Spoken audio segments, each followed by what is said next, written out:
બનાસકાંઠા જિલ્લાના દિયોદરમાં લોહાણા સમાજવાડી ખાતે ભારતીય વાયુદળમાં 20 વર્ષની સર્વિસ કરી વય નિવૃત્તિ થતા ગૌરાંગ ડી મકવાણાને મહેમાનોની ઉપસ્થિતિમાં ભાવદર્શન કાર્યક્રમ યોજાયો હતો। આજે યોજાયેલા ભાવદર્શન કાર્યક્રમમાં દિયોદરના ધારાસભ્ય કેસાજી ઠાકોર તેમજ ભૂતપૂર્વ ધારાસભ્ય શિવાભાઈ ભુરિયાના હસ્તે નિવૃત્ત જવાનનું ફૂલહારથી સ્વાગત કરવામાં આવ્યું હતું। વધુમાં નિવૃત્ત જવાનો ઉત્તર ગુજરાત રોહિત સમાજ પ્રમુખ રણછોડભાઈ મકવાણા, દિયોદર વકીલ એસોસિએશનના પ્રમુખ બીકે જોશી, આરાધ્ય સ્કિન કેર પાટણના ડોક્ટર નીતિનભાઈ છત્રાલિયા, બોર્ડિંગ વિંગમાંથી સેવાનિવૃત્તિ ઈશ્વરભાઈ જીતાભાઈ પરમાર તેમજ દિયોદર તાલુકા રોહિત સમાજના વિવિધ ખાતાઓમાં ફરજ બજાવતા ચાલુ તેમજ નિવૃત્ત કર્મચારીઓ, અધિકારીઓ, આગેવાનો ઉપસ્થિત રહી મોટી સંખ્યામાં હાજરી આપી વાયુસેના નિવૃત્ત જવાનનું સ્વાગત કર્યું હતું।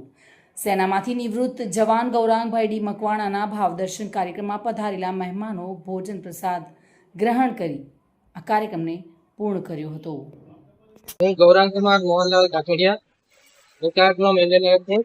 મારી રેન્ક હતી કોર્પોરલ। હું ઓફિસરમાં વાત કરું છું। એ માટે કેટલું કામમાં મેં કામ કર્યું છે। 20 વર્ષ સુધી મેં દેશ સેવામાં ચંદીગઢ, જમ્મુ કાશ્મીર, વડોદરા, હૈદરાબાદ અને લખનઉ થી છેલ્લે રિટાયર થયો। 30 જૂન 2025 હું રિટાયર થયો। ત્યારે મેં દિયોદર આદરી વતન પાછો ફર્યો અને આજે મારો ભાવદર્શન તમારું રાખવામાં આવ્યો છે।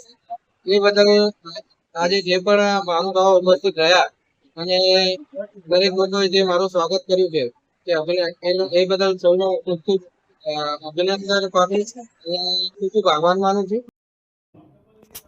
સામંત બાકોલા સાથે bureau report, today Gujarati news.